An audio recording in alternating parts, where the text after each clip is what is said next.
Now, your weather authority forecast from meteorologist Hannah Gard. Welcome back. It's 12:30 and we are tracking hot temperatures today, giving you the first alert for a 100-degree forecast. That would tie our old record of 100 set last year, and most of our records from this week are set last year because we had an incredibly record-breaking August. 21 of the 31 days we broke our record high. So we could break that record this year on Thursday and Friday.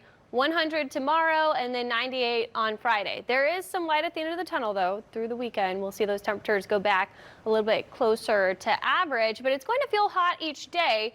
There is something that's kind of helping us out today. Notice that our feels like temperatures lower than maybe tomorrow and times this weekend. It depends how much moisture we have in the air, what that feels like temperature will be. Now the heat advisory criteria is 108 to 112, so we might even struggle to get there today.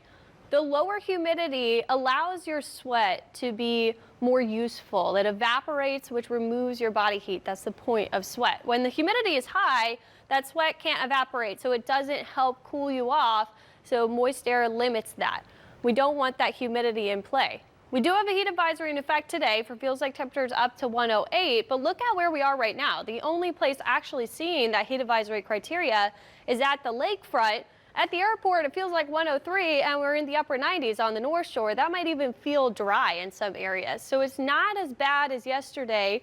The dew points are almost 5 to 10 degrees in some areas, 6 degrees in Hammond, lower than yesterday. So that's helping a lot with the feels like temperature. We have some drier air sinking in from the north. We have 60-degree dew points just to the north of us, and these are likely going to continue to drop at least a couple more degrees as we head into the afternoon. So that'll help. If we get into the mid-60s with the dew points and some 60s on the South Shore, it's not going to feel quite as hot, and it might have a really nice feel as you head out there in the evening. But that heat is going to continue this week, and we might see those dew points coming back. The only reason we're getting some drier air is from Debbie over here to our east. We have this northerly flow. It's continental from the dry side. We're not getting that southerly Gulf flow, so we have no rain chances, and we're seeing those slight drops in dew points. Debbie is eventually going to head up the East Coast. We'll see rain impacts mainly. It's still moving very slowly over the Carolinas.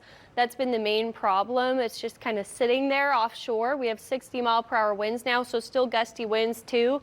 But you can see this bullseye near Savannah and Charleston where they've had over a foot of rain causing major flooding issues. But luckily, Debbie will eventually by tomorrow start to move out of here. Not before it could drop 5 to 10 inches in some areas of North Carolina as it moves out. But the moisture down here is still above normal. Look what's coming though. We have this front coming down late in the weekend.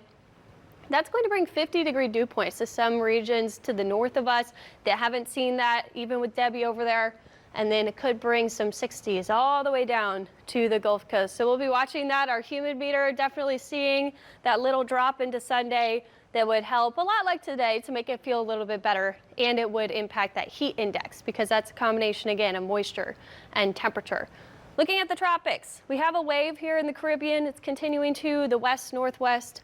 It could try to develop in the Bay of Campeche, but those development chances have been going down because there's a lot of wind shear with Debbie right there, and that is tearing the system apart. It also has a lot of land interaction to deal with, but we're about to head into the peak of hurricane season. That starts in the middle of August. And we are looking at the Climate Prediction Center outlining the wave train from Africa becoming activated, and we could have to watch for potential development in these areas as we head into the third week of August. So something to think about. We have to have those preparations in place this time of year and be ready all the way through October and November. Looking at lots of sun out there, barely any clouds. We have so much dry air. It is a little bit hazy. Temperatures 94 right now, not quite to 100. We do have that northwest breeze, so we might struggle to get to triple digits. And look at all the smoke. We do have some wildfires in the region. We also have some of that smoke from the West Coast stuck down in the Gulf Coast areas because it's getting sucked in to Debbie. So that is impacting the air quality. 77, not great. It's not in that good category, and you could be experiencing some impacts from that if you are in those sensitive groups. So something to keep in mind that'll probably linger for the next couple of days as well. But mainly dealing with that heat, especially with the boil water advisory, Liz, you want to make sure that you're doing that and staying hydrated. You don't want to avoid drinking water when we have heat like this. It can be very dangerous. Make sure you're sending the kids off with water if they have activities after school too. Yeah, you can really feel it, and good explanation what's happening with your body and the sweating. And yeah, it's hard this time of year because if we see a slight drop in dew points, it really does help with the feel, and that's what's dangerous. Last week it felt like 116 because we had so much humidity.